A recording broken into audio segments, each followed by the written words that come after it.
Best varicose veins చికిత్సనే పొందండి. నొప్పి లేని చికిత్స కోసం సంప్రదించండి ఎబిస్ హాస్పిటల్.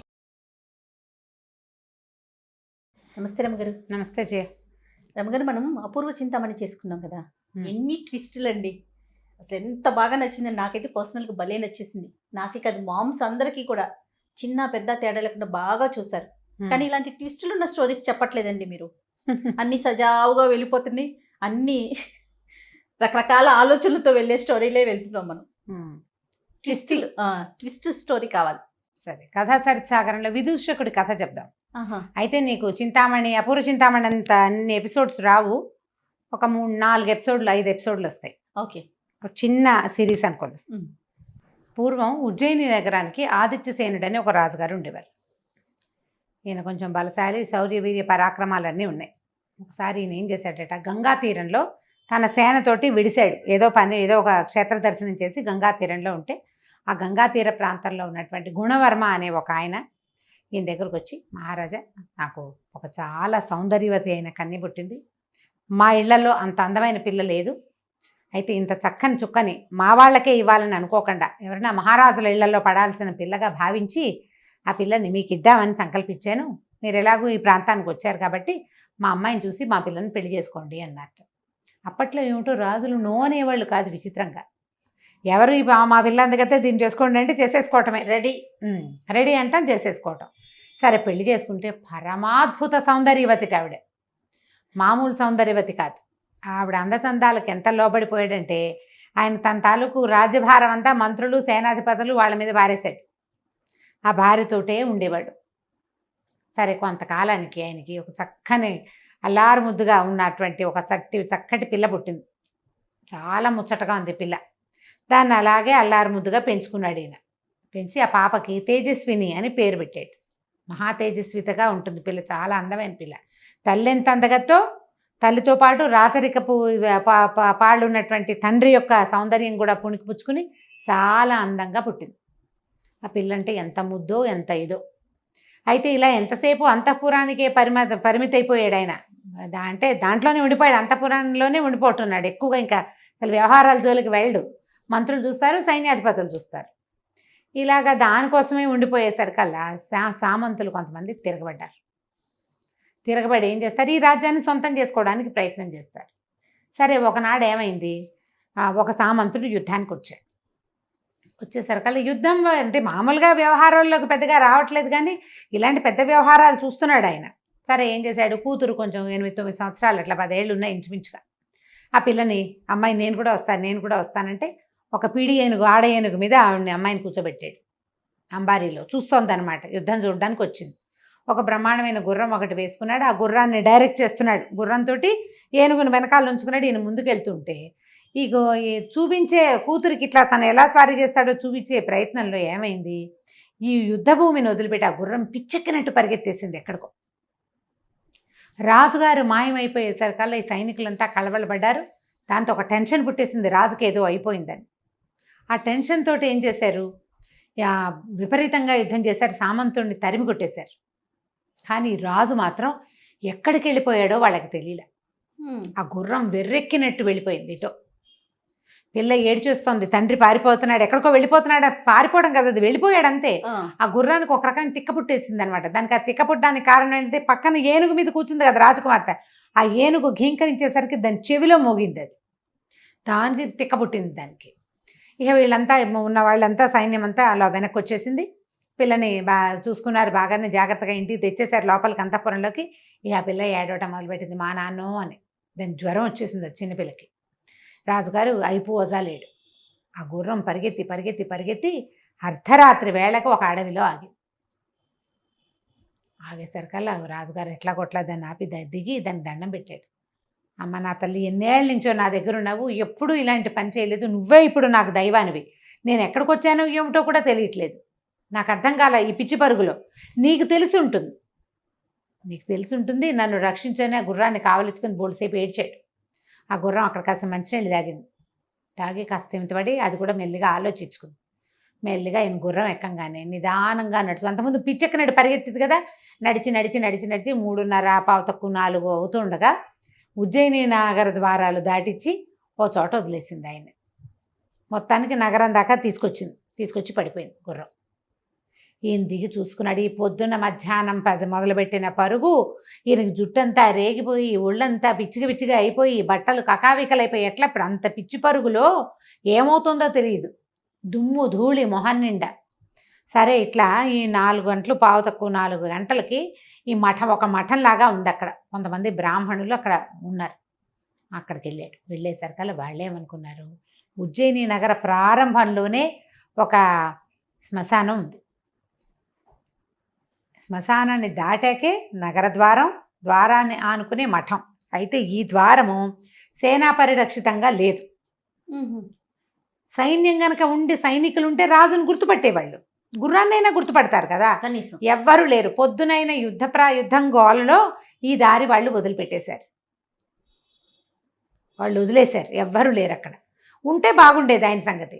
ఈ మఠం దగ్గరికి వెళ్ళేసరికి అలా బయట కొంతమంది బ్రాహ్మణులు నిద్రపోతున్న వాళ్ళు ఉన్నారు, కొంతమంది లేచున్నారు. ఈ వస్తున్నటువంటి రాజుని, ఆయన బట్టలు, ఆయన రేగిపోయిన జుట్టు, ఆయన మొహం చూసి భేతాళుడో ఎవరన్నా భూతావిష్టుడో లేచి శ్మశానం నుంచి వచ్చేస్తున్నట్టు భావించారు. అరిచొచ్చి కేకలు పెట్టేశారు. ఈయన లోపలికి ప్రవేశించబడి రాజు నిర్వహించే మఠమే అది. అప్పట్లో రాజ్యాల్లో ఉండే మఠాలు, అన్నదాన సత్రాలు, యాత్రా శిబిరాలు అవన్నీ రాజే నిర్వహిస్తాడు. రాజుకే ప్రవేశం దొరకల అక్కడ. వాళ్ళందరూ అరిచి కేకలు పెట్టారు, పో అన్నారు, మంత్రోచ్చాటం చేశారు. కొంతమంది నీళ్ళు తెచ్చి చల్లారు, గంగాజలం చల్లారు ఈయన మీద. ఈయన ఏం చెప్పబోయినా వాళ్ళ గోలలో వాళ్ళు వినిపించుకోవాలి. అయితే ఈ బ్రాహ్మణ సమాజంలో ఒక యువకుడైన బ్రాహ్మణుడు ఒక అతను ఉన్నాడు, విదూషకుడు అతని పేరు. అతనికి ఒక అగ్ని మంత్రం ఉంది. ఆ మంత్రం పునశ్చరణ కొన్ని లక్షలు చేసేసరికి అతనికి అగ్నిదేవుడు ఒక ఖడ్గాన్ని ప్రసాదించాడు. ఎప్పుడు కావాలంటే అప్పుడు ఆ ఖడ్గం అతని చేతిలోకి వస్తుంది. ధైర్యశాలి, అతనికి భయం లేదు. అగ్నిదేవుడు సాక్షాత్కారం లభించిన వాడికి ఏం భయం ఉంటుంది. అతని బ్రాహ్మణులందరినీ కసిరేశాడు. ఉండండి, ఏమిటో మీరు ఆగండి అని. బయటకు వచ్చి ఈ బయట నిలబడి ఉన్నటువంటి రాజునయ్య తమరెవరు ఏమిటంటే, ఆయన నేను ఇది ఆదిత్యసేనుణ్ణి, ఇవాళ పొద్దున జరిగిన యుద్ధంలో పంచకళ్యాణి నన్ను అక్కడికి తీసుకెళ్ళిపోయింది, ఇప్పుడు తీసుకొచ్చింది వెనక్కి, నేను రాజునున్నాడు అనేసరికల్లా ఇతను కాస్త పరిశీలించి రాచకళ కనపడుతోంది. ఆయన బట్టలు అవి ఇలా పిచ్చి పిచ్చిగా ఉన్నాయి, మొహం అంతా జుట్టు అయిపోయి పిచ్చి మొహంలో ఉంది. కానీ సరే లోపలికి తీసుకెళ్ళి ఆయనకి మొహం కాళ్ళు చేతులు కడిగిచ్చి ఏదో తినడానికి కొద్దిగా ద్రవ పదార్థం ఏదో తాగడానికే ఇచ్చి మజ్జిగ లాంటిది, పడుకోండి మహారాజా అని పక్కేసి పడుకోబెట్టాడు. మిగిలిన వాళ్ళంతా తిట్టారు కానీ అతను వినిపించుకోవాలి, ఈయన రాజే నేను నమ్ముతున్నాను అన్నాడు. ఇతను కొంచెం బలశాలి, ధైర్యశాలి కదా, కాస్త జబరగా మాట్లాడగలిగేవాడు ఎవడైనా ఉంటే మిగిలిన వాళ్ళు తగ్గుతారు. అవును, వాయిస్ పెరిగేసరికి సరే ఈయన మర్నాడు పొద్దున ఇతను ఏం చేశాడు, గుర్రం అక్కడెక్కడో పడిపోయింది కదా, నడుచుకుంటూ వెళ్ళి ఆ పడిపోయిన గుర్రం ఎక్కడుందో అక్కడి నుంచి తీసుకొచ్చాడు. గుర్రాన్ని తీసుకొచ్చి దానికి కాస్త గడ్డి గాదం, కొంచెం తినడానికి ఉలవలు అవి పెట్టి, దాణా కాస్త పెట్టి, దాన్ని కొద్దిగా నిమిరి దాన్ని స్వస్థతపరిచి జీను అది రెడీ చేసి వాకిట్లో నుంచోబెట్టాడు. ఈయన నిద్ర లేచేసరికి ఆయన మొహం కడుక్కోవడానికి ఏర్పాట్లు చేసి కాస్త ఏదో ఆహారం పెట్టి గుర్రం ఎక్కించాడు. జాగ్రత్తగా వెళ్ళండి ప్రభు, ఇది నగరం తాలూకు ముఖద్వారమే, ఈయన కోట అక్కడెక్కడో లోపల ఉంది, చాలా దూరం వెళ్ళాలి. సరే పంపించేసరికి ఆయన అబ్బాయి నీ పేరు ఏమిటి సంగతి సందర్భం కనుక్కున్నాడు. తన పేరు విదూషకుడని, ఈ మఠంలో ఉంటాడని తెలుసుకుని ఆయన ఏం చేశాడు, సరే వెళ్ళిపోయాడు. వెళ్ళాక ఏం చేశాడంటే కొద్ది రోజులు కాస్త సెటిల్ అయ్యాక వీళ్ళని పిలిపించి వీళ్ళకి ఈ మఠానికి విదూషకుడికి మొత్తానికి కలిపి ఒక 10 గ్రామాలు వీళ్ళ పేరు మీద రాసేసరికల్లా వీళ్ళంతా ఆనందపడిపోయారు. అక్కడున్న బ్రాహ్మలంతా, వాళ్ళంతా ఆ ఊరు నుంచి ఈ ఊరు నుంచి చేరి ఆ మఠంలో ఉంటున్న వాళ్ళు. కొందరికి కుటుంబాలునే, కొందరికి కుటుంబాలు లేవు. వాళ్ళందరూ కలిసి ఎంజాయ్ చేయడానికి 10 గ్రామాల సంబారాలు వాళ్ళకనమాట. దాంతో వీళ్ళు చాలా కలహించుకునేవాళ్ళు, నేను గొప్ప అనుకునేవాళ్ళు, కొట్టుకు చచ్చేవాళ్ళు. వాళ్ళ రాజుగారు వచ్చినప్పుడు మొదట నేనే గుర్తుపట్టాననేవాడు ఒకడు. ఇట్లా గందరగోళంగా ఉండేది. అప్పుడు ఒక నిష్ఠురొకడో ఏదో ఒక ఆయన వచ్చి అతను ఏమన్నాడంటే, మీరు కొన్నాళ్ళు పోయాక మీరంతా ఇక్కడ కొట్లాటలు వస్తాయి, కుక్కలు చింపిన విస్తరైపోతుంది మీ మఠం అంతాను, మీ పద్ధతులు ఏం బాగుండలేదు, మీరు అసలు మీలో ఎవడో ఒకడు ఒక ధైర్యశాలి, ఒక సాహసికుడిని నాయకుడిగా పెట్టుకోండి. ఈ గుంపంతకి కలిపి మఠం వచ్చింది, ప్రతివాడు రాజే ఇక్కడ, అలా ఉండకూడదు కదా, ఒక నాయకుడు ఉండాలి, వాడి మాట వినాలంటే సరే ఎవరు మాలో సాహసికుడు, నాకు అంత ధైర్యం ఉందంటే అంతుంది, నాకు ఇంతుంది చెప్పుకున్నారు. ప్రతివాడికి రాజు అయిపోవాలనిపిస్తుంది, అవకాశం వస్తే ప్రతివాడు నేను గొప్ప అంటాడు. అప్పుడు ఇతను ఏమన్నాడంటే, అలా కాదు, ఓ పని చేద్దాం, ఆలోచించి సరిగా ఒక నియమం పెట్టుకుందాం. ఇక్కడికి దగ్గరలో శ్మశానం ఉంది కదా, 3 దొంగల్ని కొరతేశారు అక్కడ. ఎవడైతే అర్ధరాత్రి వెళ్ళి ఆ 3 దొంగల ముక్కులు కోసుకొస్తాడో వాడు అత్యంత సాహసి, వాడే మీకు నాయకుడు అన్నాడు. బ్రాహ్మలు వాళ్ళెవరో దొంగల్ని ముట్టుకుని వాళ్ళ ముక్కులు కోయటం ఏమిటి? జనం తగ్గిపోయారు, మా వల్ల కాదనుకున్నారు. మరి ఇప్పుడు రాజ్యం చేయాలంటే ఎలాంటి వాడు కావాలి? వాడికి అన్నీ కావాలి, ముక్కు కాదు పేక్ కోయాలన్నా కొయ్యాల్సిందే. వాడు బ్రాహ్మడైతే ఏమిటి, ఇంకోటి అయితే ఏమిటి. కాబట్టి ఈ ముక్కులు కొయ్యాలి. ఎవరు చేస్తారంటే విదూషకుడు అన్నాడు నేను చేస్తాను అని చెప్పాడు. నేను చేస్తానంటే సరే అందరు నవ్వారు. నీ వల్ల అవుతుందని. నా వల్ల అవుతుంది, నేను చేయగలను అన్నాడు. రాత్రి 12 గంటల వేళ బయటికి పంపించారు. ఏం చేస్తావో చెయ్యి నువ్వని. ఇతను ఆ మఠంలో నుంచి బయటకు వెళ్ళగానే అగ్నిదేవుడిని తలుచుకుని తనకు ఒక ఖడ్గం దొరికింది కదా, ఆ ఖడ్గం పుచ్చుకుని వెళ్ళాడు. వెళ్తే రాత్రి 12 శ్మశానంలో ఢాకినీ గణాలు తిరుగుతూ ఉంటాయిట. ఢాకినులు బతికున్న ఏమైనా ఇలా శిక్షలు పడిన వాళ్ళ రక్తం తాగుతాయి, శవాలలో మిగిలిపోయిన మాంసం ఉంటే తింటాయి, మహాభయంకరంగా భూతగణాలు ఉంటాయి అక్కడ. ఇప్పుడు ఉన్నాయో లేదో నాకు తెలీదు, నన్ను అడగండి. ఢాకినీ గణాలు తిరుగుతూ ఉంటాయి. సరే ఈయన వెళ్ళాడు. ఇలా మొహాలు పైకెత్తిపోయి ఉన్నటువంటి ఆ 3 దొంగలది ముక్కులు కోసేశాడు. కోసి ఉత్తరీయంలో మూట కట్టుకున్నాడు. వెనక్కి తిరిగి వస్తుంటే అతనికి ఒక విచిత్రమైన దృశ్యం కనపడింది. ఒక సన్యాసి ఒకడు ఒక శవం మీద కూర్చుని ఏమిటో పూజ చేసి జపం చేస్తున్నాడు. ఏమిటి వీడు చేస్తున్నది అంటే, డెడ్ బాడీ ఉంది అక్కడ. వాడు ఏదో ఒక గోరీని తవ్వి బాడీని తీసి బయటపెట్టి దాని మీద కూర్చుని జపం చేస్తున్నాడు. ఇతను ఏమనుకున్నాడు, వీడికి ఏం సిద్ధి కోసం వీడు చేస్తున్నాడు, అదేమిటో చూద్దామనుకుని ఒక పక్కనే దాక్కున్నాడు. దాక్కుని చూస్తున్నాడు నేరుగా ఏం జరుగుతుందా అని. ఉన్నట్టుండి హి హి హి హి అని వినపడింది. శవంలోంచి శబ్దం వస్తుంది. శవం నుంచి శబ్దం వస్తుంది. దాని నోట్లోంచి ఒక అగ్ని జ్వాల లాంటిది వచ్చింది. దాని బొడ్డులోంచి ఇన్ని ఆవాలు ఇట్లా పైకి ఇట్లా కుప్పగా వచ్చినాయి. అతను ఇట్లా దోశలు పెట్టి ఆవాలని పట్టుకున్నాడు. సన్యాసి ఆవాలని మూట కట్టి ఉత్తరీయంలో పెట్టుకున్నాడు. లే అన్నాడు. ఈ డెడ్ బాడీ ఠకీమని లేచి నుంచింది. విడాన్ చూస్తున్నాడు అనమాట. సరే ఏం చేశాడు ఈ సన్యాసి, ఎగిరి ఆ శవం భుజాల మీద కూర్చున్నాడు. ఆ శవం నడుచుకుంటూ వెళ్ళిపోతుంది. అది వాహనంగా ఉంది, కొద్దిగా గాల్లో తేలుతూ. వీడికి మన విదూషకుడికి ఇది భయం లేదు, సాహసికుడి తను. కత్తిపుచ్చుకుని తిరగలిగేవాడు కదా. సరే ఇలాగో మనం కోసుకొచ్చిన ముక్కులు మన భుజానే ఉన్నాయి కదా, దీని సంగతి ఏమిటో చూద్దామని వాళ్ళ వెనకాలే పడి వెళ్ళాడు. వెళ్ళేసరికల్లా వాడు ఎక్కడికి వెళ్ళింది, ఈ సన్యాసిని మోస్తున్నటువంటి డెడ్ బాడీ ఒక కాళీ మందిరం, పురాతన దేవీ మందిరం ఒకటి ఉంది. మామూలుగా ఎవ్వరూ తిరగరు అక్కడికి, పాడుపడిపోయి ఉంటుంది. అందులోకి వెళ్ళేసరికి శవం ఢామ్ అని కింద పడిపోయింది. అది కింద పడిపోయింది. ఈయనేమో దిగి సన్యాసి లోపలికి నడిచి వెళ్ళిపోయాడు. శవం పని అయిపోయింది అక్కడ. తను అక్కడ ఆపి తను లోపలికి వెళ్ళాడు అనమాట. మళ్ళీ అతను లేస్తే బయటకు వస్తే ఇది లేచి నుంచుంటుంది. అక్కడి నుంచి లోపలికి వెళ్ళాడు. లోపలికి వెళ్ళేసరికి ఆ సన్యాసి పెద్ద చూస్తే లోపల బ్రహ్మాండమైన కాళీ విగ్రహం కనిపించింది. భైరవ శక్తి చాలా పెద్దది. వీడు పోయి దండం పెట్టాడు. సన్యాసి ఈ మన విదూషకుడు అట్లాగే చూస్తున్నాడు ఉత్సాహంగా. ఏంటి జరుగుతుంది ఇప్పుడు అనేసరికల్లా, నేను నీకు శవ పూజ చేశాను, నాకు ఏమిటి ఆకాశగమన శక్తి లభించింది. వీళ్ళు ఆకాశంలోనే వచ్చాడు, అతను పరిగెత్తుకుంటూ రాలా. శవం కొంచెం గాల్లో తేలుకుంటూ వచ్చింది. ఆకాశగమన విద్య లభించింది నాకు. మరి ఇప్పుడు ఏం చేయమన్నావో చెప్పు. ప్రపంచంలో ఉన్నవన్నీ నాకు కావాలి, నాకు అన్నీ కావాల్సిందే. ఎలాగైనా నేను ఏం చేయమంటే అది చేస్తాను, ఎలాగైనా నువ్వు చెప్పింది చేస్తా. నువ్వు శవ పూజ చేయమన్నావు, చేశాను, అది అయిపోయింది. ఇప్పుడు నన్ను ఏం చేయమంటావు అని అడిగితే ఈ భైరవ శక్తి లోపల నుంచి చెప్పింది, ఆదిత్యసేనుడి కూతురుని తెచ్చి నాకు బలివ్వు, అప్పుడు నీకు సకల విద్యలు సిద్ధిస్తాయి. ఆదిత్యసేనుడు ఎవరు? ఈ విదూషకుడు రక్షించిన రాజు. ఆయన కూతురు తేజస్విని అనే పిల్ల. విదూషకుడు ఆశ్చర్యం, ఏమిటి నేను ఉండగానే, నేను ఒకడింత శక్తివంతుడిని ఈ రాజ్యంలో ఉంటే ఆదిత్యసేనుడు కూతుర్ని ఎవడైనా దొంగతనం చేయటం ఏమిటి? ఏం జరుగుతుందో చూద్దామని అతను అక్కడే కూర్చున్నాడు. ఈ సన్యాసి బయటకు వచ్చేసాడు. బయటికి రాగానే శవాన్ని లే అన్నాడు. అది లేచి నిలబడింది. నోట్లోంచి మంట వస్తుంది దానికి. దాని మీద కూర్చుని వీడేం చేశాడు, అంతఃపురానికి వెళ్ళిపోయాడు సన్యాసి. వెళ్ళిపోయి ఆ పడుకునున్న తేజస్విని ఎత్తుకున్నాడు, తీసుకొచ్చేసాడు. పిల్ల గోలుగోలుమని ఏడుస్తోంది, ఎవ్వరికీ వినిపించట్లా. తీసుకొచ్చేసాడు. తీసుకొచ్చి ఇక్కడ పెట్టాడు ఈ దేవి మందిరంలోకి. అమ్మాయిని చూసేసరికి విదూషకుడికి అర్థమైపోయింది, పిల్లని వీడు బలి చేసేస్తాడు ఇప్పుడు అని. ఈ అమ్మాయిని రక్షించాలి.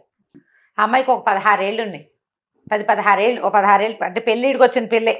ఆ పిల్లని తీసుకొచ్చేసాడు. తీసుకురాగానే మూల నుంచునున్నాడు విదూషకుడు. తీరా చూస్తే ఆ పిల్లని ఒక చోట కూర్చోబెట్టి అది ఏడ్చేస్తుంది మా నాన్న అమ్మ అనుకుంటూ. అర్ధరాత్రి మరి నిద్రలో తీసుకొచ్చాడు కదా. వాడు ఆ కత్తి తీసి ఆ పిల్లని చేసే లోపల ఈ విదూషకుడు వీడి దగ్గర ఆగ్నేయాస్త్రం ఉంది, తన దగ్గర అగ్ని ఇచ్చినటువంటి అస్త్రం ఉంది కదా. ఆ కత్తి ఆగ్నేయాస్త్రం పేరున్నటువంటి పెద్ద మహాఖడ్గం. ఆ ఖడ్గంతో ఒక దుర్మార్గుడా రాజకుమార్తెని నేను చూస్తుండగానే నువ్వు సంహరిస్తే నా రాజభక్తి ఏమైనట్టు? మొన్నే కదా రాజుగారిని రక్షించి ఇంటి దగ్గర దింపాను నేను అని చెప్పి ఒక్క దూకులో దూకి ఏం చేశాడు, దాన్ని ఆ కాపాలికుడు తలెగర కొట్టేశాడు కత్తి పెట్టి. కొట్టేసరికల్లా కాపాలికుడు చచ్చిపడిపోయేసరికల్లా ఈ అమ్మాయి బేరమని నేర్చేస్తుంది. ఒక క్షణం అయ్యేసరికి అమ్మాయికి అర్థమైంది తనని చంపబోతున్నవాడు చచ్చిపోయాడని, అక్కడ ఇంకో పెద్ద మనిషి నుంచున్నాడని. వీడు పంచ కట్టుకుని పిలక అది ఉండి విభూతి పండురాలు ధరించిన విదూషకుని చూసేసరికల్లా ఎక్కడో చూసినట్టుంది అమ్మాయికి. జ్ఞాపకం వచ్చింది, చాన్నాళ్ళ క్రితం సభలో చూసింది ఇతన్ని, కానీ అతనేనని మేకౌట్ చేయలేకపోయింది. అప్పుడు ఏమన్నాడు, అమ్మా నేను రాజకుమార్ని, మీరు భయపడకండి, నా పేరు విదూషకుడు, మీ రాజ్యంలో వాడినే, నేను మిమ్మల్ని రక్షించాను, అదండి బయటికి వెళ్దామన్నాడు. బయటికి వెళ్దామంటే అర్ధరాత్రి, ఇది శ్మశానం. వీళ్ళు ఎక్కడున్నారు? ఊరికి ఈ ఉజ్జయిని నగరానికి ఓ చివరి ఉంది, మనం అదేగా చెప్పుకున్నాం మొట్టమొదట. ఈ చివరి నుంచి రాజుగారి మహల్ ఎక్కడుంది? నగరంలో బాగా అవతల వైపుకుంది, సగానికి పైగా అవతలకు వెళ్ళాలి. ఈ పిల్లని అర్ధరాత్రి తీసుకుని ఎట్లా వెళ్తాడు? ఇందాకటి వాడు ఏం చేశాడు, కాపాలికుడు ఆ శవం భుజాల మీద కూర్చుని వచ్చాడు. ఇంతలో ఒక ఆకాశవాణి వినపడింది. అక్కడ అశరీరవాణి, ఆకాశవాణి అనకూడదు, శరీరం లేదు, శబ్దం వినిపించింది. విదూషకుడా, నువ్వు చాలా తెలివిగల పనిచేసావు, వీడిని సంహరించేసావు. ఓ పంచి, వీడి చెంగున ఒక ఆవాల మూట ఉంది, ఆ ఆవాల మూట వల్ల ఆకాశ గమన శక్తి వస్తుంది. ఇవాళ ఒకరోజు రాత్రికి నీకు ఆ ఆవాలు తీసుకుంటే నువ్వు ఎక్కడికి వెళ్ళాలంటే అక్కడికి వెళ్ళగలుగుతావు. మళ్ళీ నెలలో, వచ్చే నెల ఇదే రోజున ఇక్కడికి రా నువ్వు అని వచ్చింది సౌండ్. ఈ పిల్ల కూడా వినది. అక్కడి నుంచి ఈ శవం తాలూకు బట్టలు అవి చూస్తే ఉత్తరీయంలో ఆవాలు వచ్చినాయి. అప్పుడు శవం బొడ్డులో నుంచి ఆవాలు ఎగిరితే పట్టుకున్నాడు కదా, ఆ పట్టుకున్న ఆవాలు మూట కట్టాడు. ఆ మూట కట్టిన ఆవాలు తీసుకుని ఇతను ఏం చేశాడు, ఆ అమ్మాయిని చేత్తో పుచ్చుకొని నేను రాణిగారి అంతఃపురంలోకి వెళ్ళిపోవాలని ప్రార్థించాడు. అనుకోగానే రైమని ఒకటే ఎగురు వెళ్ళిపోయాడు. ఆ అమ్మాయితో సహా అంతఃపురంలో వాలేసరికల్లా, అమ్మా నువ్వు పడుకో, మరి ఆకాశగమన విద్య ఇవాళ ఒక్కరోజే ఉంటుందండి అని చెప్పింది కదా ఆ శరీరమణి, మరి నేను వెళ్ళిపోతాను, రాత్రి అంటే వెళ్ళిపోతా, తెల్లారేసరికి నేను విడిగా నడిచి వెళ్ళలేను కదా అంటే, ఆ పిల్ల బోరుమని నడిచింది. నువ్వు వెళ్ళిపోవద్దు, నన్ను అక్కడ బతికిచ్చావు, ఇక్కడ ఉండటానికే నాకు భయంగా ఉంది, నువ్వు పక్కనే ఉంటే ధైర్యంగా ఉంటా. వాడు కనుక లేచొస్తే, లేదా ఆ శవం మీద ఎత్తుకెళ్ళాడు నన్ను, ఆ శవం లేచొస్తే మనం ఏం చెయ్యాలి? కనీసం నీ చేతిలో కత్తుంది, నీ దగ్గర ఆవాలు ఉన్నాయి, ఆ రెండు ఉన్న నువ్వు ఉంటే నాకు ధైర్యంగా ఉంటుందని పిల్ల ఏడ్చేసరికి ఇంకేం చేస్తాడు? సరేలే కానున్నది కాకమాందని ఆ ఆవాల చెంగును మూట అలాగే ఉంచుకొని ఆ అమ్మాయిని పడుకోమన్నాడు. తనేమో ఓ పక్కన కుర్చీలో కూర్చున్నట్టు చల్లగా నిద్ర పట్టేస్తుంది. ఇది ఎంత పరిగెత్తాడు? శ్మశానానికి వెళ్ళాడు, శ్మశానం నుంచి పరిగెత్తుకుంటూ వచ్చి కాళికాలయానికి వచ్చాడు, ఆ శవం వెనకాల పరిగెత్తుకొచ్చాడు, తిరుగుతున్నాడు హైరాణ. దాంతో నిద్ర పట్టేసింది. ఈ పిల్ల మాత్రం పెద్దగా నిద్రపోలే, భయంతో అలాగే అతను చూస్తూ కూర్చున్నది. తెల్లవారేసరికల్లా లేచి బయటికి వెళ్ళింది. పాపం ఈయన అలసిపోయాడు, ఆయన పడుకున్నాడని. కానీ ఈ లేచి బయటికి వెళ్ళంగానే చెలికత్తలంతా లోపలికి వచ్చేసారు. వచ్చి ఇక మంచానికి ఒక మంచం పక్కనే ఉన్న కుర్చీలో ఇంచుమించు మంచంగో కోడికి ఆ వెనకాలన్న భాగానికి హెడ్ రెస్ట్కి తల అంచి నిద్రపోతున్న విదూషకుడు మగవాడిని అంతఃపురంలో చూసేసరికల్లా కేకలు పెట్టారు. వాళ్ళంతా కేకలు పెట్టారు. అంతఃపుర రక్షకులు వచ్చేసి ఈ విదూషకుని చేత పుచ్చుకొని పదండి ముందు రాజుగారి దగ్గరికి అన్నారు. అనేసరికల్లా ఈ అమ్మాయి కూడా వచ్చింది వెనకాల. విదూషకుడిని రాజు దగ్గర ప్రవేశపెట్టారు. ఎప్పుడైతే విదూషకుడు అని తెలుసుకున్నాడో ఇతని శక్తి ఏమిటో ఆయనకు తెలుసు. రాజుగారికి ఇంతకుముందు చూశాడు కదా తను, ఇతనికి ఆగ్నేయాస్త్రం ఉంది ఇతని దగ్గర, అది కూడా ఆయనకు తెలుసు. సరే ఏమిటి నాయనా, ఏమిటి సంగతి, నువ్వు ఎట్లా వచ్చావు ఇక్కడికంటే, ప్రభు నిన్న ఇట్లా జరిగింది, మరి వాళ్ళేమో ముగ్గురు దొంగల ముక్కులు కోసుకురమన్నారు, ఇదిగోండి ఆ ముక్కులనే మూట వేడదీసి చూపించాడు. 3 దొంగల ముక్కులు ఉన్నాయి అందులో. అక్కడి నుంచి ఇట్లా ఒక కాపాలికుడు, అక్కడ ఒక వ్యవహారం జరుగుతుంటే నేను అతని వెనకాల పరిగెత్తాను. వెళ్తే అతను ఒక ఆశ్రమం, ఒక కాళికాలయంలోకి చేరాడు. మరి ఒక శవం కూడా ఉంది అక్కడ. ఆ కాపాలికుడి శరీరం కూడా ఆ దేవాలయంలోనే ఉంది. కావాలంటే మీరు చూడొచ్చు, మీ అమ్మాయిని పిలిపించి అడగండి అన్నాడు. ఆ అమ్మాయి ఏం చెప్పింది, వాడెవడో ఒకడు వచ్చాడు, నన్ను ఎత్తుకొచ్చాడు, ఒక మనిషి మీద కూర్చుని వచ్చాడు, కానీ ఆ మనిషి మేము గుళ్ళోకి వెళ్ళేటప్పుడు వాడు కింద పడిపోయాడు. వాడు నోట్లోంచి మంటలు వస్తున్నాయి. ఆ అమ్మాయి చెప్పింది ఇతను చెప్పింది సేమ్గా ఉంది. అక్కడి నుంచి ఈయన ఏం చేశాడు, భటులందరినీ కొంతమందిని రప్పించి సర్వసైన్యాధిపతిని పిలిచి అక్కడ ఎక్కడికో వెళ్ళొద్దామని గుర్రాలు వేసుకుని అక్కడికి పోయారు. చూస్తే శ్మశానంలో 3 దొంగలకి ముక్కులు లేవు. 3 దొంగల శవాలు ఉన్నాయి. ముక్కులు పెట్టి చూశారు, వాళ్ళవే ముక్కులు ఒకటి. అక్కడి నుంచి ఇటు చూస్తే ఈ శ్మశానం బయట కొంత దూరంలో ఒక పాడు పడిపోయిన కాళికాదేవి గుడి ఉంది, చాలా పాతది. దాని బయట ఒక శవం పడుంది. అది ఆ ఊరి వాడే, ఆ పొద్దున మరణించిన వాడు. వాడు చుట్టాల పక్కాలంతా వచ్చారు. శవాన్ని ఎవరో గోరి తవ్వేశారు, బాడీ బయటకు వచ్చేస్తున్నారు. ఆ బాడీ మీదే వీడు వచ్చాడు కాపాలికుడు. అక్కడి నుంచి లోపలికి వెళ్ళి చూస్తే ఒక పురాతనమైన కాళికాలయం, అడేం గుడి, అమ్మవారు లేదు, ఏమీ లేదు. కానీ చచ్చి పడున్న కాపాలికుడి శవం కనపడింది అక్కడ.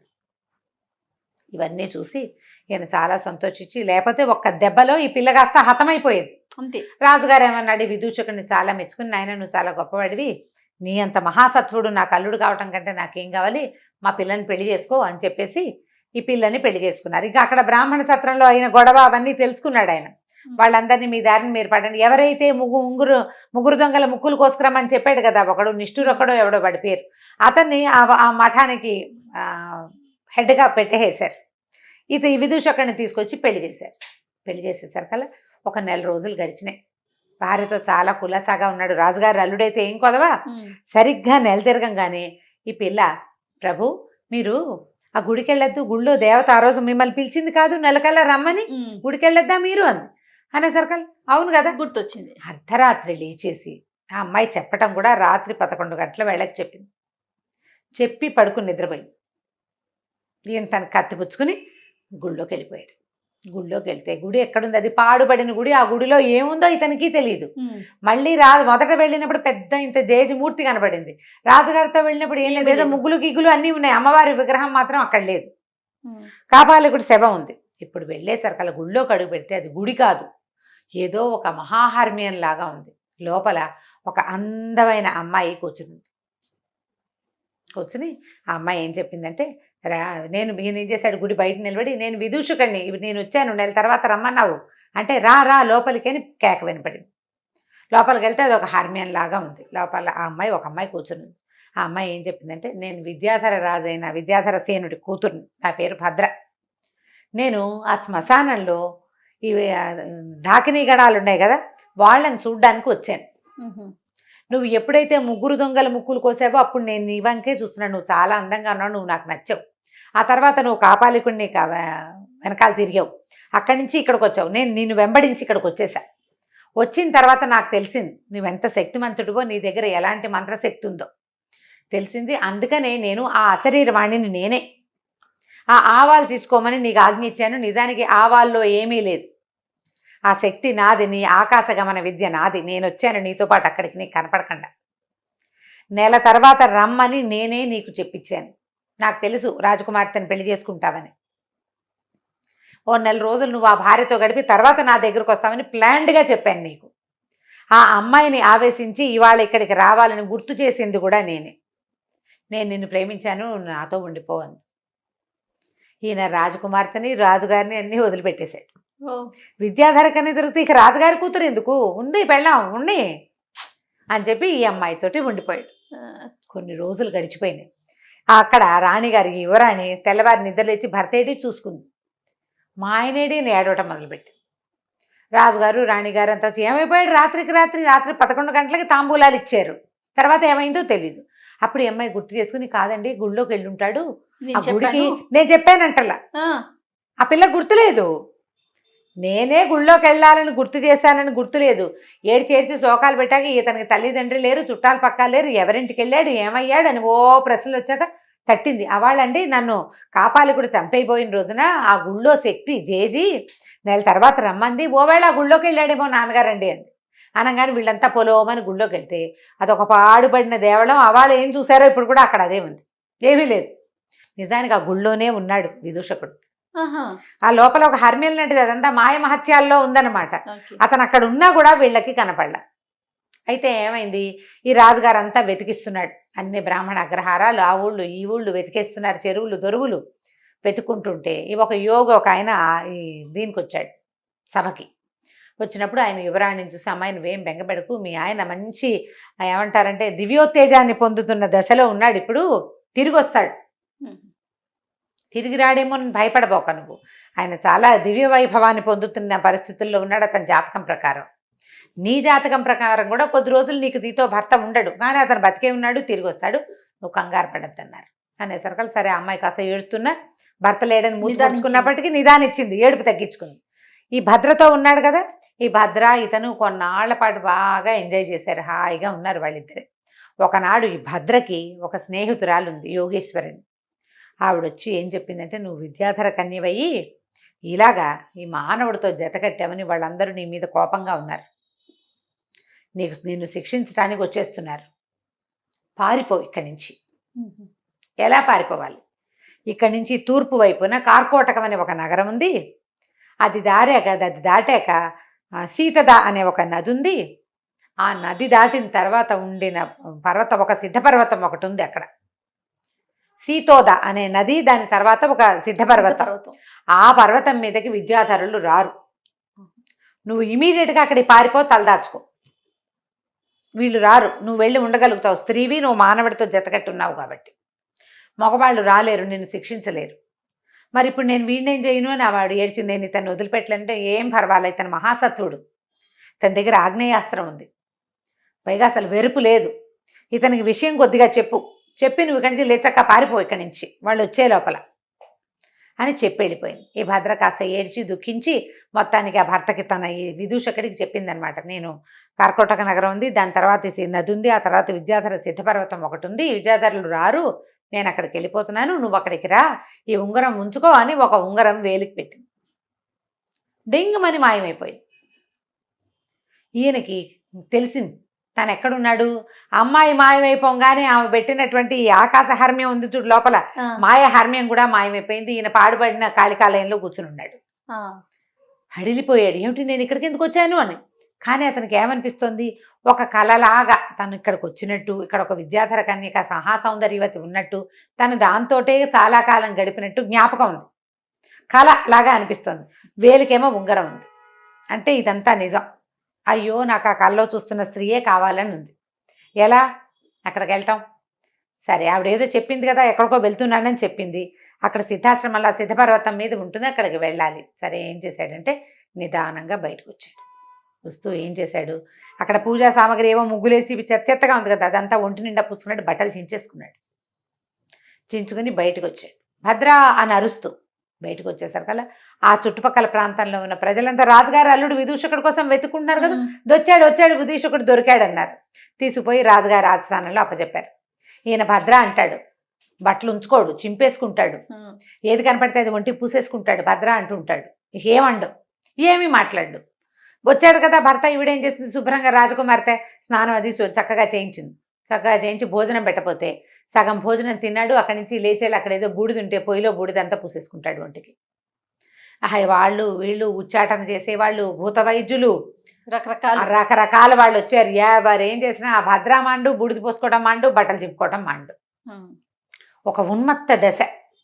దాంతో సరే రాజుగారికి వైద్యులు ఏం చెప్పారు, ఇతన్ని కట్టేసి లోపల నుంచి రాజు కట్టుదిట్టం చేసేసాడు, ఇతను ఎక్కడికో బయటికి వెళ్ళిపోయాడు, ఇంకా వెళ్ళనివ్వకూడదు, కూతురు ఏడుస్తుందని. ఆయన కూతురు అంటే ప్రేమ. ఇవి వచ్చిన వైద్యులు ఏం చెప్పారంటే, వదిలి పెట్టేయండి ఇతన్ని, మెల్లిగా సెట్ అవుతాడు, ఏదో చూశాడో ఏదో విన్నాడో, ఎందుకంటే నిన్నటిదాకా తెలివైన వాడు, ఆగ్నేయాస్త్రం ఉంది ఇతనికి, అగ్ని ఉపాసకుడు, ఏదో జరిగి ఇలా అయ్యాడు, వదిలిపెడితే అతనంతటా అతనే సెట్ అవుతాడంటే. సరే కూతురికి కూడా చెప్పాడు, అమ్మాయి ఏదో వేళకు వస్తే అన్నం పెట్టమ్మా, బట్టలు చింపుకున్నాడులే, బూడిది పూసుకుంటే పూసుకున్నాడులే, నార్మల్ అవ్వలేదు నువ్వు ఏడబాక, ఎలాగో చెప్పాడు మనకి యోగి ఇతను నార్మల్ అవుతాడని, వదిలిపెట్టు, ప్రశాంతంగా ఉండు, కట్టుదిట్టం చేయొద్దు, బయటికి పోనీ, కాస్త అటు ఇటు తిరిగి వస్తే ఏం తొక్కాడో ఇవన్నీ వచ్చినాయి, ఇంకోటి ఏదైనా తొక్కి సరే అవుతాడని కూతురికి నచ్చ చెప్పాడు. దాంతో ఆ అమ్మాయి కూడా మొగుడిని హమేషా కనిపెట్టుకుని ఉండటం మానేసింది. వేళకి ఏదో భోజనం, మంచినీళ్ళు, పాలు, నీళ్లు చూస్తూ ఉండేది, కాస్త అటు ఇటు తిరుగుతున్నాడు. వదిలేశారు. వదిలేయంగానే ఈయన దొరికిందే ఛాన్స్ అని ఈ ఉంగరం సరి చేసుకుని భద్రా నడుచుకుంటూ బయటకు వచ్చేసాడు. తిరిగి వస్తారు 2-3 సార్లు బయటకు వచ్చి తిరిగి వచ్చాడు. నమ్మారు వాళ్ళు, తిరిగి నమ్మించేశాడు. ఓ 4-5 రోజుల తర్వాత తనంతట తను బయలుదేరి వెళ్ళిపోయాడు బయటికి. తూర్పు కనుమలు దాటాక అక్కడ ఏదో ఒక కార్కోటక నగరం ఉంది, అది దాటి ఇంకా వెళ్ళాలి ముందుకి. సరే ఏం చేశాడు, బయలుదేరి ఆ పక్కకి వెళ్ళిపోవటం మొదలుపెట్టాడు. ప్రయాణం చేస్తూ వెళ్ళి మధ్యలో ఒక ఊర్లో ఆగాడు. ప్రతి చోట అతనికి రకరకాల కథలు మధ్యలో నడుస్తాయన్నమాట. ఈ కొత్తగా వెళ్ళిన నగరంలో ఏమైందట, ఒక పూటకోళ్ళమ్మ ఇంట్లో చేరాడు. రాజుగారు అల్లుడు కాబట్టి కొంచెం ఆభరణాలు ఉన్నాయి. ఇతను ప్లాన్డ్గా కొంత డబ్బు కూడా పట్టుకెళ్ళాడు. దాంతో ప్రతి చోట ఉండటానికి ఉంది. ఒక పూటకోళ్ళమ్మ ఇంట్లో చేరేసరికల్లా పూటకోళ్ళమ్మకి ఒక బంగారు నాణ్యం ఇచ్చాడు. ఆ పూట 2-3 రోజులు ఆవిడ అన్నం పెట్టింది. 3వ రోజున ఆవిడ ఏడుస్తూ, నాయన మన నా ఇల్లు నీకు దానం ఇస్తున్నాను, తీసుకో నాయన, నీకు ఇదిగో ఇల్లు కాగితం అని తీసుకొచ్చి చేతిలో పెట్టి. తెల్లబోయాడు, ఇదేమిటమ్మా కాగితం ఇస్తున్నావు, ఏదో అన్నం పెట్టావు, నేను నీకు రూపాయి ఇచ్చాను, రేపు పొద్దున వెళ్ళిపోతాను నేను అంటే, కాదు నాయన, ఇక నేను బతికి కూడా వృధానే, చచ్చిపోతాను నేను ఎలాగోను, ఇక నేను బతికుండి కూడా ఏమీ ఉపయోగం లేదు, చచ్చిపోతాను. చచ్చిపోయే ముందు ఒక సద్బ్రాహ్మణుడికి, ఒక ఉత్తమ వ్యక్తికి నా ఆస్తి పాస్తి ఇల్లు వాకిలు ఇచ్చేస్తే సరిపోతుందని అనిపించింది అనేసరికల్లా, నీకు అంత కష్టం ఏమొచ్చింది, ఏమిటి నీ బాధ ఏమిటమ్మా అని అడిగాడు. అడిగేసరికల్లా ఏం చెప్పాను ఆయన, ఈ ఊరు రాజుగారు, ఆయన పేరు దేవవర్మ ఏదో రాజుగారు, ఆయన చాలా కాలం దుఃఖించి పిల్లలు లేరని ఏడవగా ఆయనకు ఒక కూతురు పుట్టింది, సర్వాంగ సుందరి, దుఃఖలబ్ధిక అమ్మాయి పేరు, దుఃఖం వల్ల పొందిన పుత్రిక కాబట్టి ఆ పేరు పెట్టారు. ఈ దుఃఖలబ్ధిక మహాసౌందర్యవతి. రాజుకి తన కూతురుని చూసుకుని ఎంత గొప్ప. సరే ఏం చేశాడు ఆయన, ఒక ఆయనకి ఇచ్చి పెళ్లి చేశాడు ఇంకో రాజుగారికి, పక్క ఊరి రాజుగారికి, సామంత ప్రభుకి. ఈ పెళ్ళయింది, పొద్దున పిల్లాన్ని ఇద్దరిని అంతఃపురంలోకి పంపించారు. అమ్మాయి బాగానే ఉంది, అబ్బాయి చచ్చిపోయాడు. పెళ్లి కుమారుడు మరణించాడు. దాంతో ఆయన ఏం చేశాడు, మళ్ళీ పెళ్లి చేశాడు. రెండోవాడు పోయాడు. 4 పెళ్ళిళ్ళు చేశాడు వరుసగా ఆయన. ప్రతివాడు వివాహం అవుతుంది, అంతఃపుర ప్రవేశము, రాజకుమార్తెని ఆయన ఏమీ చేయడు, కానీ వాడు చచ్చిపోతాడు. దాంతో రాజు కొళ్ళు మండిపోయింది. ఎంతమంది చస్తారో చూస్తాను, ఈ ఊళ్ళో ఉన్నటువంటి బ్రాహ్మణ క్షత్రియ యువకులందరినీ ఒక్కొక్కడితో నా కూతురికి పెళ్లి చేయి, ఏ కారణం చేత చస్తున్నారో మనకు తెలియాలి, ఎవడో ఒకడు అడ్డం పడేవాడు ఒకడు గనక దొరుకుతాడు, కాబట్టి ఇట్లా ప్రయత్నించమన్నాడు. ఒక్కొక్క కుటుంబం నుంచి ఒక్కొక్క యువకుని పట్టుకుపోయారు నాయన. ఈ ఊళ్ళో సగం మంది క్షత్రియ కుమారులు, బ్రాహ్మణ కుమారులు మరణించారు. నా కర్మ కొద్దీ ఇవాళ మా ఇంటికి వచ్చింది ఆ వాట. నా కొడుకు రాజకుమారికి భర్త కాబోతున్నాడు రేపొద్దున. ఇక భర్త ఏమీ లేదు, అంతఃపురంలోకి పంపేటేమీ, వివాహం లేదు, ఆవిడ అంతఃపురంలో ఉంటుంది, డైరెక్ట్ అంతఃపురంలోకి పంపేస్తారు. తెల్లారేసరికి వాడు చచ్చిపడి ఉంటాడు అక్కడ, వాడు చచ్చిపోతాడు. నా కొడుకు ఎలాగూ చచ్చిపోతాడు, ఒక్క పిల్లాడు, నేను బతికుంటే ఏం చేస్తాను నాయన అనేసరికల్లా ఏదో ఉంది ఇక్కడ, ఎవరో ఈ అంతఃపురంలో వెళ్ళిన వాళ్ళని చంపేస్తున్నారు. రాజకుమార్తె చూస్తే సౌందర్యవతి, ఈ ఊళ్ళోనే పుట్టి పెరిగింది, ఆవిడదేం లేదు, ఆవిడ లబోదిబ్బమని ఏడుస్తుంది. నాకొద్దు నాన్న, ఇలా నా కోసం ఎవరిని చంపద్దు నాన్న అని అమ్మాయి ఏడుస్తోంది. తండ్రి వింటల్లా. పిల్ల మంచిదే, ఏదో జరుగుతోంది. సరే ఏమన్నాడమ్మా, అన్నం పెట్టావు 3 రోజుల నుంచి, నీ రుణం తీర్చుకుంటా నేను, నాకేమన్నా అవుతుందని నువ్వు బెంగ పెట్టుకోవద్దు, నీ కుమారుడి ప్రాణాలకి నా ప్రాణం అడ్డేస్తా, వాడిని పంపద్దు, నేను వెళ్తాను అన్నాడు. నేనే నీ కొడుకునని చెప్పు, నేను వెళ్తా అన్నాడు. కొద్దిగా భయపడింది, కానీ ఇతని సత్వము, అతని ధైర్యము, ఆ మాటల్లో ఉన్న తెంపరితనము అవి చూసేసరికి ఒప్పుకుంది. సరేనా, సరే రాజకుమార్తె అంతఃపురానికి బయలుదేరాడు విదూషకుడు. పౌండ్రపట్టణం అనే చోటకి వెళ్ళాడు. పూటకోళ్ళమ్మ ఇంటికి వెళ్ళాడు. పూటకోళ్ళమ్మ ఇంటికి వెళ్ళాడు. ఆవిడేమో నాస్తంతా నీకు ఇచ్చేస్తాను. ఏమిటంటే రాజుగారి కూతురు సంగతి చెప్పింది. ఏమన్నాడంటే, నీ కొడుకు బదులు బకాసురుడి దగ్గరికి భీమసేనుడి వెళ్ళినట్టుగా నేను వెళ్తానమ్మా అని చెప్పాడు. వెళ్ళాక ఏమైందో చూడాలి ఇప్పుడు మనం. సరే విదూషకుడు ఏం చేశాడు, సాయంకాలం చీకటి పడింది, శుభ్రంగా పూటకోళ్ళమ్మ పాలు పెరుగు పోసి అన్నం పెట్టింది, తిన్నాడు, వెళ్ళాడు. వెళ్తే లోపలికి వస్తుంటే అందరు చూస్తున్నారు, పాపం ఎంత బాగున్నాడు, మరి చక్కగా ఉన్నాడు అనుకున్నాడు. లోపలికి పోయాక ఆ రాజకుమార్తె బిక్కమొహం వేసుకుని చూసింది, ఏం చేసి చచ్చిపోవడానికి వచ్చినట్టే కదా, అయ్యో ఎంత బాగున్నాడు, వీడన్నా బతికితే వీడితో కాపురం ఉంటుంది కదా నాకు అని అనుకుని బాధపడుతుంది. అమ్మ మీ దారి మీరు పడుకోండి, నేను చూస్తానన్నాడు.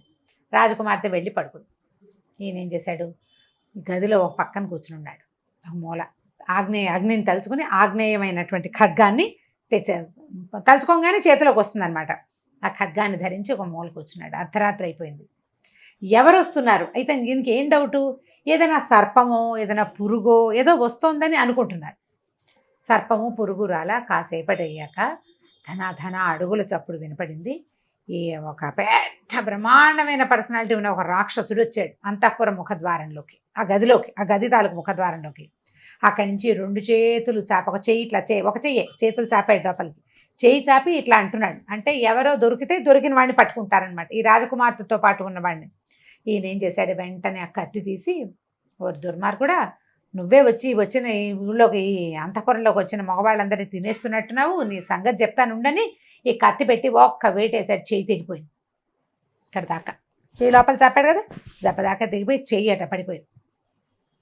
పడిపోయేసరికి రాక్షసుడు గగ్గోలు పెడుతూ పరిగెత్తుకుంటూ వెళ్ళిపోయాడు. అంతఃపురంలో ఎవరు కదలిక లేరు. ఈయన హాయిగా అయిపోయిందిగా. ఈ రాక్షసుడు చెయ్యి ఎలా పడిందంటే సరిగ్గా ఆ ద్వారానికి అడ్డంగా పడింది, ఇంకోళ్ళు ఎవరు లోపలికి రానివ్వకుండా. ఈయన ఖడ్గాని పక్కకు పెట్టుకుని శుభ్రంగా తను కూడా ఒక తివాచి చూసుకుని పడుకుని నిద్రపోయాడు. ఇంకెవరు రారు, వీడే ప్రతిసారి వస్తుంది. తెల్లవారేసరికల్లా గంటలు మోగాయి. ఇంకేముంది, శవమే, వాడు ఉండడు, చచ్చిపడి ఉంటాడని అనుకున్నారు.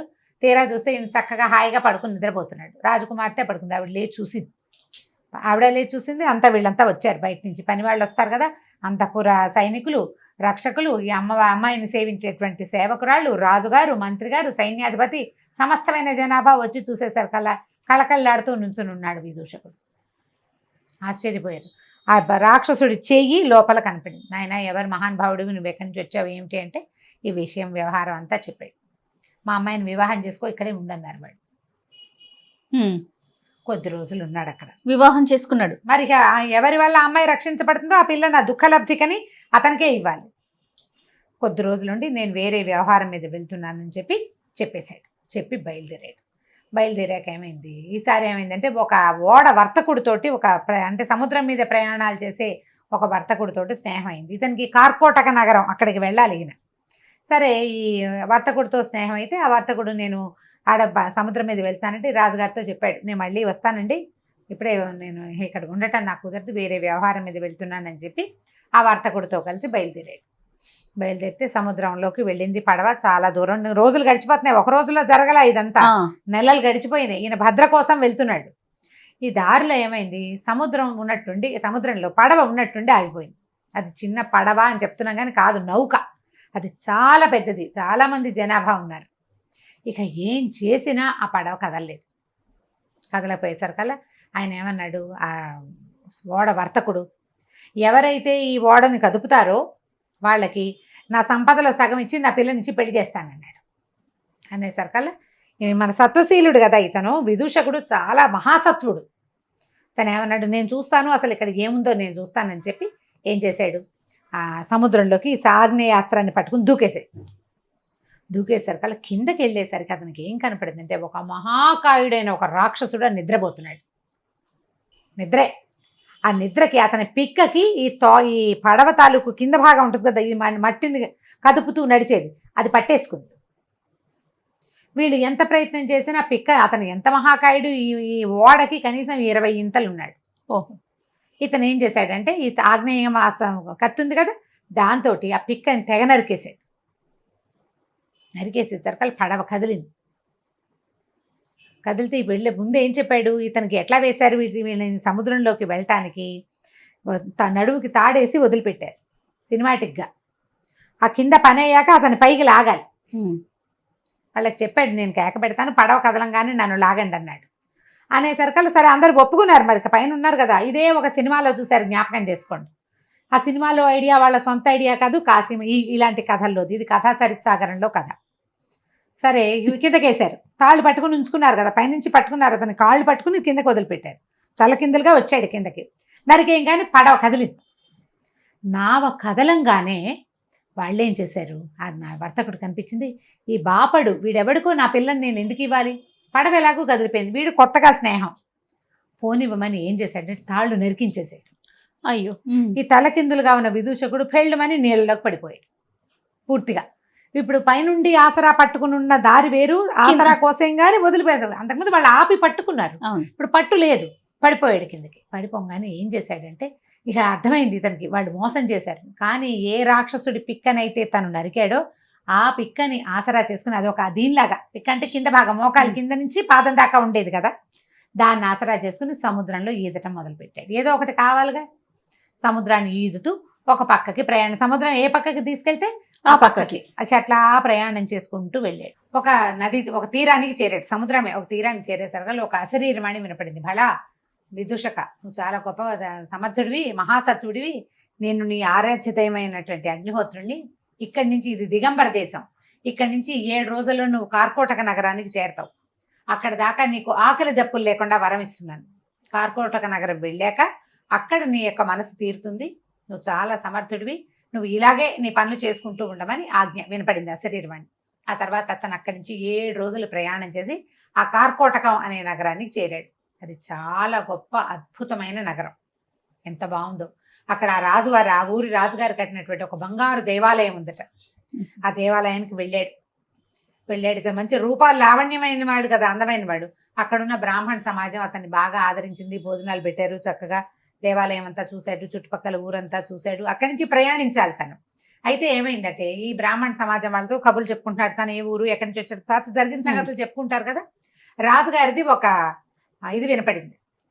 ఏమిటి, రేపు ఉదయం ఎవరైనా సరే కుమారుడు, క్షత్రియుడు కానీ బ్రాహ్మణుడు కానీ రాజకుమార్తెని వివాహం చేసుకోవాలని కోరుతున్నట్లయితే వాళ్ళు ఈ రాత్రికి రాజకుమారి అంతఃపురంలో నిద్ర చేయాలో అని. ఈయన తెలివిగలవాడు, ముందే సహసత్వుడు, ప్రధానంగా ఇలాంటి ఏమైనా ఛాలెంజెస్ ఉంటే ఉత్సాహంగా ఉంటుంది.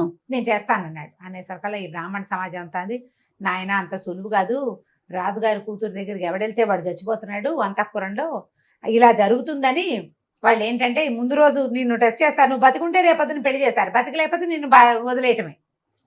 అమ్మాయి పెళ్లి చేయడానికి ఇప్పటికి సంవత్సరాలుగా ప్రయత్నిస్తున్నారు, టమ్కేస్తారు, రానివాడు రాడు, వచ్చినవాడు వస్తాడు, ఇవాళ రారు, రేపు మళ్ళీ టమ్కేస్తారు, రేపు ఎవడో ఒకడు వెళ్తాడు పిచ్చి పెద్దవా, వాడు దొరికిపోతాడు. అనేసరికి తను ఏమిటో చూస్తాను, నేను ఆల్రెడీ ఇలాంటిది ఒక క్రియ చేశాను, నాకు తెలుసు, నేను వెళ్తానన్నాడు. ఎంత వద్దన్నా అతను వినలా. అయితే అతను ఇలా తలుచుకోగానే అతని చేతిలోకి కత్తి రావటాన్ని చూసిన బ్రాహ్మణ సమాజం అంతా నమ్మింది, వీడి దగ్గర ఏదో మహావిద్య ఉంది. సరే, ఈయన అంతఃపుర ప్రవేశం చేశాడు. ఆ రాజకుమార్తె ఎంత అందగత్తో ఇతను చూసి ఏడవటం మొదలుపెట్టింది. అయ్యో, నా మళ్ళీ చచ్చిపోవడానికి ఇంకొకడు వచ్చాడే అని. ఆ రాత్రి ఆవిడని పడుకోమన్నాడు. ఈయన మెలకుగా ఉన్నాడు. ఈసారి ఒక రాక్షసుడు మళ్ళీ వచ్చాడు. వాడు ఎడం చేయి లోపలికి పెట్టి ఇతన్ని పట్టుకోపోయాడు. వాడికి కుడి చేయి లేదు. ఇతను ఏం చేశాడు, ఆ చేయి గట్టిగా పట్టుకుని వాడు జుట్టు పట్టేసుకున్నాడు. ఎవడరా నువ్వు, అసలు ఏమిటి నీ సంగతి ఏమిటి అనేసరికల్లా ఆయన విజిలించుకుని, బాబు నువ్వెవరో నన్ను పట్టుకున్నావు, నీకు చాలా బలశాలివి నువ్వు, నేను ఒక యమదంశుడు అనే ఒక రాక్షసుడిని, నాకు 2 కూతుళ్ళు, ఓ కూతురు పౌండ్ర నగరంలో రాజు కూతురు దుఃఖలబ్ధికగా అక్కడ ఉంది, రెండోది విద్యుత్ ప్రభ ఇక్కడ ఉంది అమ్మాయి. నా కూతుళ్ళు 2ని ఈ వేరే మానవులతోటి సంగమం కుదరదు వాళ్ళకి, అందుకని వాళ్ళని రక్షించడానికి వాళ్ళ దగ్గరికి ఎవరు వచ్చినా సరే నేను వాళ్ళని చంపేస్తాను, మగవాళ్ళు మా పిల్లల్ని ఏం చేయకూడదు. ఓహో, ఆ రాజులకు తెలియదు, వాళ్ళు భూలోకపు రాజులు, వాళ్ళు ఆడపిల్లకి పెళ్లి చేయటమే వాళ్ళ ఉద్దేశం. వీడి ఉద్దేశం అది కాదు, వీడికి ఒక మహాపురుషుడు కావాలి తన కూతుళ్ళకి. శంకర ఆజ్ఞ, ఎప్పుడైతే నీ బాహువులు నరకబడతాయో అప్పుడు నీ పిల్లలకి శాప విమోచనం అన్నాడు. నేను కూతుళ్ళని రక్షించుకోవడానికి ఓ చెయ్యి ఆ బిల్డింగ్లో ఆ అంతఃపురంలో, రెండో చెయ్యి ఈ అంతఃపురంలో పెట్టి కూర్చున్నాను, ఎవడొస్తే వాడిని చంపేస్తున్నాను. పౌండ్ర నగరంలో కూడా ఒకడు నా కుడి చెయ్యి నరికాడు, ఇప్పుడు నువ్వు ఎడం చెయ్యి నరికేసావు, నా జుట్టు కూడా పట్టుకున్నావు, నా శాప విమోచనం అయిపోయింది నాయన అనేసరికల్లా ఇతను చెప్పాడనమాట నవ్వుతూ, పౌండ్ర నగరంలో నీ చెయ్యి నరికింది నేనే అనేసరికల్లా నాకు శాప విమోచనం అయిపోయింది, నేను ఇంకా నా పిల్లల్ని రక్షించక్కర్లేదు, నువ్వు నా కూతుర్ని పెళ్లి చేసుకుని హాయిగా ఉండు, నేను నీకు సేవకుడుగా ఉంటా, నువ్వు ఎప్పుడు ఎక్కడికి రమ్మంటే అక్కడికి వస్తాను, నన్ను తలుచుకుంటే వస్తాను, ఏ సహాయం కావాలన్నా చేస్తాను నాయన, నన్ను వదిలిపెట్టేయమన్నాడు. సరే, జుట్టు పుచ్చుకున్నాడు కదా, జుట్టు వదిలిపెట్టేయగానే రాక్షసుడు మాయమైపోయాడు. తెల్లారేసరికల్లా ఇతను సజీవంగా ఉండటం, రాజకుమార్తె చక్కగా ఉండటం చూసుకుని రాజుగారు చాలా సంతోషించి ఆ కార్కోటక నగర ప్రభు పిల్లనిచ్చి పెళ్లి చేశాడు. 2 కాదు, మొదట ఒక పెళ్ళయింది తేజస్విని తోటి. అవునవును, తేజస్విని, వీళ్ళిద్దరు భద్ర, 4. ఓహో, అక్కడి నుంచి కొద్ది రోజులు వీళ్ళ దగ్గర ఉన్నాడు. ఉన్నా కూడా ఇతనికి ఆ విద్యాధర కన్య ఉంది, ఆ భద్ర మీదే ఉంది మనసు, ఆమెను సాధించాలి ఎలాగైనా. అప్పుడు ఏం చేశాడంటే, మళ్ళీ వీళ్ళతోటి సరిగ్గా చెప్పకుండానే ఈ విద్యాధర కన్యను వెతుక్కుంటూ కార్కోటక నగరం నుంచి ఇతను బయలుదేరిపోయాడు విదూషకుడు. దారిలో 2 పెళ్లిళ్ళు చేసుకున్నాడు, ఒక రాక్షసుని సంహరించాడు. సంహరించాడు, అతను శాప విమోచనం చేశాడు. అతడి సహాయం తనకి దొరికేలాంటి ఏర్పాటు చేసుకుని మళ్ళీ ప్రయాణం మొదలుపెట్టాడు. విదూషకుడు రాక్షసుడి 2వ చెయ్యి కూడా నరికేశాడు. వాడు జుట్టు పుచ్చుకుని లొంగ తీసుకున్నాడు. నేను ఎక్కడికైనా వెళ్ళాలంటే నేను ఏం పని కావాలంటే ఆ పని చేస్తానని ఒప్పుకున్నాడు ఆయన. ఆ రాజకుమార్తెను వివాహం చేసుకున్నాడు. కొద్ది రోజులు ఉన్నా కూడా విద్యాధర కన్య అయినటువంటి భద్ర కోసం బయలుదేరాడు. బయలుదేరి ఏం చేశాడు, ఆస్థానం నుంచి బయటకు వచ్చేసాక అతన్ని యమదంశుడనే ఆ రాక్షసుడిని తలుచుకున్నాడు. నన్ను సిద్ధపర్వతం, ఇప్పుడు మనం కార్కోటక నగరంలో ఉన్నాం, ఇక్కడి నుంచి ఇంకా ముందుకెళ్ళాలి. సీతోద అనే ఒక నది ఉంది.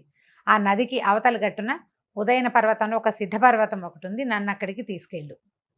ఆయన భుజం మీద కూర్చుంటే తీసుకుపోయి అక్కడ దింపేసి ఇది సిద్ధులు తిరిగేది, విద్యాధరులు వాళ్ళు ఉంటారు, నేను రానివ్వరు నన్ను పైకి, నేను మళ్ళీ నువ్వు తిరిగి వస్తానంటే నేను ఇక్కడికే రాగలుగుతా అని చెప్పి యమదంశుడు ఈయన అక్కడ వదిలిపెట్టి వెళ్ళిపోయాడు. సరే ఈయన ఏం చేశాడు, ఆ పర్వతం మీదకి ఎక్కాడు. ఎక్కితే ఎక్కగా బాగా చక్కగా తోటలాగా ఉండి ఒక బంగారపు దిగుడు బావి ఒకటి కనపడింది అక్కడ. దిగుడు బావి చుట్టుపక్కల తడితడిగా ఉంది, పాదాల గుర్తులు కనపడుతున్నాయి. అంటే ఇక్కడ ఎవరో తిరుగుతారనమాట. సరే ఏం చేశాడు, ఓ పక్కన కూర్చుని ఉన్నాడు. చాలాసేపటికి కొంతమంది ఆడవాళ్ళు ఇంత బిద్దెలు పుచ్చుకుని వచ్చారు. ఆడవాళ్ళవే పాదాల గుర్తులు అనమాట. ఓ పక్కన కూర్చున్నాడు. పక్కన కూర్చుంటే అడిగారు, ఎక్కడ వాడివి, ఏమిటి నువ్వు అంటే, ఊరికే చూడడానికి వచ్చాను అన్నాడు. ఈ నీళ్ళు ఎవరికి తీసుకెళ్తున్నారు అంటే, వాళ్ళలో ఒక ఆవిడ ఏం చెప్పిందంటే, విద్యాధర కన్యక ఒక ఆవిడ భద్ర అని ఉంది, ఆవిడ స్నానానికి తీసుకెళ్తున్నాము అంది. ఇది మనవాడికి కావాల్సింది ఆవిడే కదా. సరే ఏం చేశాడు, వాళ్ళు బిందెల్లో నీళ్ళు నింపుకుంటున్నారు కదా, బిందెలో ఒక ఉంగరం వేసేసాడు. ఒక ఉంగరం ఇచ్చింది భద్ర, ఆ ఉంగరం వేసేసాడు. అయితే ఆ అమ్మాయి ఏ బిందెలో వేశాడో ఆ బిందె తాలూకు అమ్మాయి ఇచ్చి, అయ్యా కొంచెం ఎత్తవా ఈ బిందె నాకు, బిందె ఎత్తాలి కదా, ఇట్లా ఎత్తి పైన పెట్టాలి. బిందె ఎత్తి భుజం మీద పెట్టాడు. అక్కడే ఉన్నాడు. ఆ చుట్టుపక్కల తోటల్లో బొళ్ళని పళ్ళు గిళ్ళు ఉన్నాయి, కోసుకుని తిన్నాడు. ఆ నువ్వు దగ్గరే కూర్చున్నాడు కదలకుండా. ఈ ఆడాళ్ళంతా నీళ్లు పుచ్చుకుని వెళ్ళారు. అక్కడ స్నానశాలలో పోసారు. ఆ బిందెత్తి నీళ్లు పోస్తుంటే ఆవిడ ఒళ్ళో పడింది ఆ ఉంగరం. భద్రకి ఒళ్ళో పడేసరికల్లా ఉంగరం చూసుకోగానే ఆవిడకి తెలిసిపోయింది వచ్చేసాడని.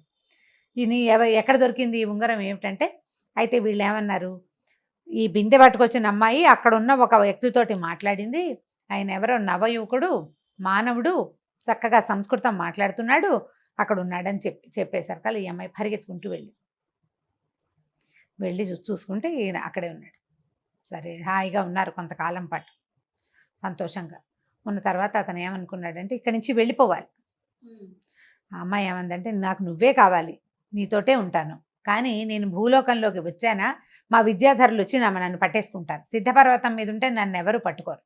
అప్పుడు అతను ఏమన్నాడంటే, నీకు నేను కావాలంటే ఈ విద్యాధరత్వాన్ని వదిలిపెట్టి శక్తులు వదిలేసుకో, నువ్వు మానవులతో పాటు ఉండి మానవులతో కలిసి తిరుగుతూ కలిసి వీళ్ళతోటి విహరిస్తూ వివాహం చేసుకుని పుత్రులను సంతానం కంటానంటే మీ వాళ్ళు ఒప్పుకోరు, శక్తి వదిలిపెట్టేసుకో, విద్యాధర శక్తులు ఏవి వాడవు నువ్వు, అప్పుడు నువ్వు నాతో హాయిగా ఉండొచ్చు కదా అంటే ఆవిడ దానికి రెడీ అయిపోయింది.